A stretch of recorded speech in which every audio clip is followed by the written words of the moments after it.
welcome to Lessons in Logic video number 49. And for the lower right-hand corner of the screen, I've selected this nifty photo of Victoria Falls, which is just magnificent.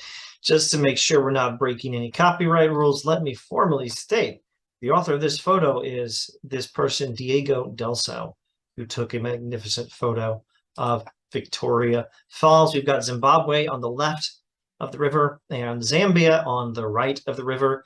And I think you can see it on the photo. I believe right here is where they're doing bungee jumping. I did whitewater rafting, but I didn't do the bungee jumping. All right, let's go to logic.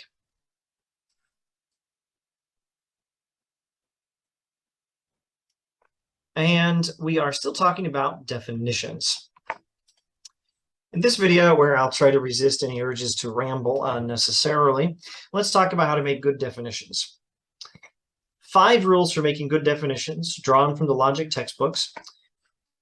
First, a definition should state essential attributes of the members of the class denoted by the term to be defined.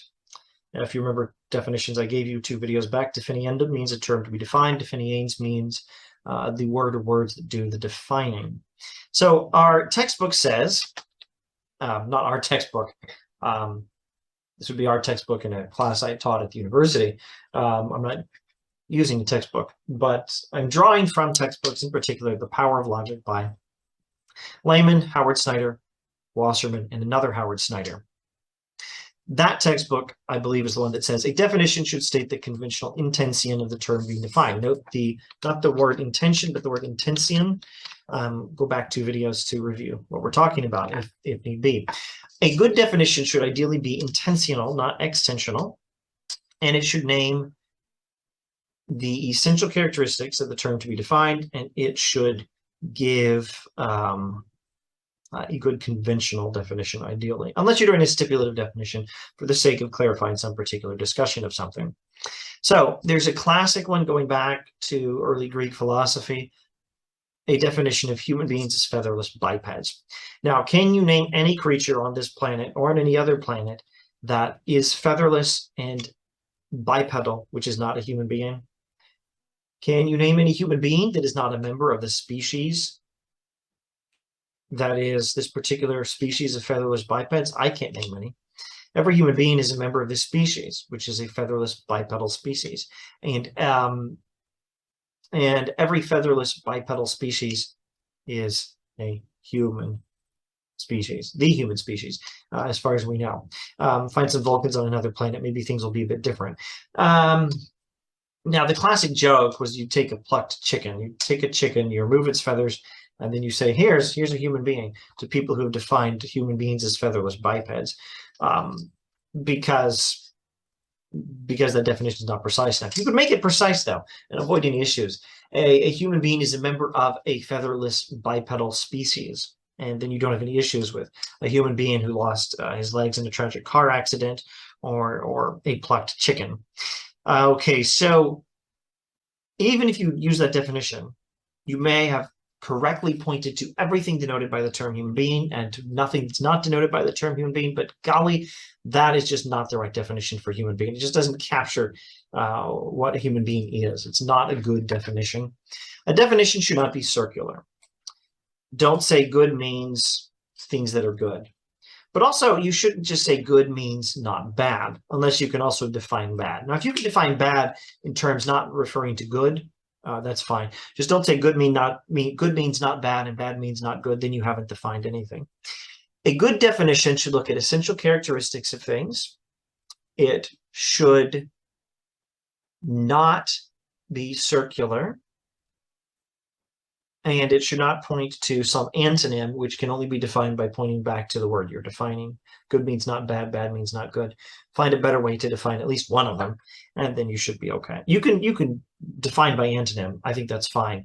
Good means not bad, as long as you can define bad, or bad means not good, as long as you can define good. That should be fine.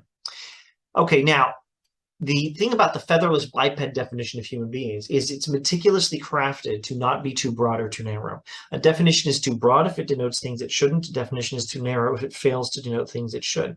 So if you have a definition of human beings that refers to a plucked chicken as a human being, then that definition would be too broad. If you have a definition of human being that does not point to every human being, then it's too narrow. So the definition of human beings as featherless bipeds, if you keep it that simple, is actually too broad and too narrow, because a chicken with no feathers, with all the feathers pulled off of it, would be a human being by the featherless biped. A human being is a featherless biped definition. Okay, so it's too broad because it points to plucked chickens. But a person who's lost a leg or two in a tragic car accident is no longer bipedal. So that definition is also too narrow. It fails to denote things it should. So crafted a little more carefully to say a human being is a member of a featherless biped species, or a species that is featherless and bipedal. I think that definition will not be too broad or too narrow. It's fine, except it still totally fails to capture essential characteristics. So a definition can be good in some respects, but bad in others. It can be not too broad, not too narrow, but still not name essential attributes. Ideally, it should name essential attributes and not be too broad or not too narrow, and it should not be obscure, ambiguous, or figurative if this can be avoided, and it should not be negative if it can be affirmative. I'm not sure I have any good definitions here. Any good examples here. In the right kind of philosophy class, here's a definition that might make sense. I define the universal red as that thing with reference to which all red things are red, whose own redness, if it has any, is absolved of reference. Now, that's a very good definition, actually, I think, of red as a universal that we could use in a metaphysics class. But in a metaphysics class, we would probably still use 20 minutes just explaining what the definition means. For all other contexts, most other contexts, maybe all other contexts, that's a terrible definition. It's too obscure. It's ambiguous. It's no good. Actually, I wouldn't really know how to define red, except by giving an extensional definition. Off the top of my head, I have no idea how to give an intensional definition of red.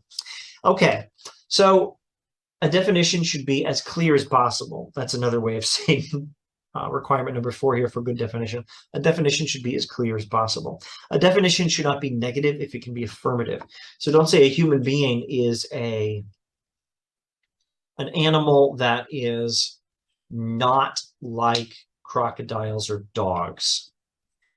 Say what we actually are if you're going to define a human being. And that's why Aristotle's definition of human beings as rational animals is a pretty good definition. It's not too broad. It's not too narrow. It's referring to the human species. So if you find a human being who's not very rational because he's just a terribly unreasonable person, poor sap, never took a decent logic class, and so on. Well, if you can do that, then